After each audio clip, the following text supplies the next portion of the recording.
এক দফায় নির্বাচন করাবে। এক মাস দেড় মাস আগে ঝাড়খণ্ডে ইলেকশন হয়েছে। ঝাড়খণ্ডের মতো একটা ছোট রাজ্যে দু দফা ইলেকশন করাতে হয়েছে।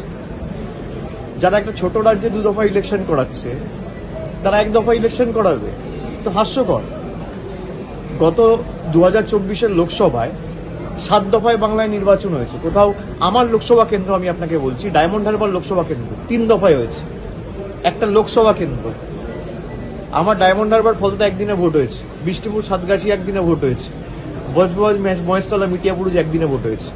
একটা সংসদীয় কেন্দ্রকে যে 3 দফায় ভেঙে ভোট করায় যে সরকার এবং নির্বাচন কমিশন, তারা সারা দেশে এক দফায় ভোট করাবে, মানুষকে বিভ্রান্ত করার প্রচেষ্টা। আর এক দফা একদিন ওয়ান নেশন ওয়ান ইলেকশন কেন? মানুষ যদি 2 বছর অন্তর অন্তর নিজের ভোটাধিকার প্রয়োগ করতে পারে তাহলে কেন্দ্র সরকার চাপে থাকবে। মানুষের অধিকার ছিনিয়ে নেওয়া, এটাই তো আমরা বলেছিলাম সংবিধান পাল্টে দেওয়ার যে প্রচেষ্টা, এটাই তো সংবিধান পাল্টে দেওয়ার প্রচেষ্টা। আমার অধিকার, আমি বিধানসভায় একবার ভোট দেবো, পঞ্চায়েতে একবার ভোট দেবো, পুরসভা একবার ভোট দেবো, বিধানসভা একবার ভোট দেবো, লোকসভা একবার ভোট দেবো। আমার 5 বছরে 6 বার ভোট দেওয়ার অধিকার, সেটা আপনি কেড়ে নেবেন, দিয়ে বলবেন একবার ভোট দেবো। এটা হয় নাকি? সরকার তো পাহারাদার।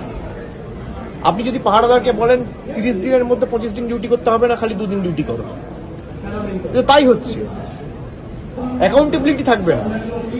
মানুষ তো অ্যাকাউন্টেবিলিটি চায় যে আমি, ধরুন বাংলার ক্ষেত্রে 2021 থেকে 2026, 2021-এ মানুষ ভোট দিয়েছে, 2022-এ ভোট দিয়েছে পুরসভায়, 2023-এ ভোট দিয়েছে পঞ্চায়েতে, 24-এ লোকসভা হয়েছে, 24-25-এ আবার একাধিক বিধানসভা উপনির্বাচন হয়েছে, আবার 26-এ বিধানসভা নির্বাচন।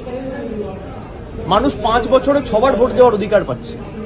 সেখান থেকে কেন্দ্রের বিজেপি সরকার বলছে না, এই ক্ষমতা আমরা কেড়ে নেব। অর্ডিন্যান্স করে যেমন দিল্লি সরকারের ক্ষমতা কুক্ষিগত করেছে, ঠিক একইভাবে এই বিলের মাধ্যমে দেশের 140 কোটি মানুষের ক্ষমতা কুক্ষিগত করে নিজের হাতে রাখে। এরপর বলবে one nation one political party, one nation one leader.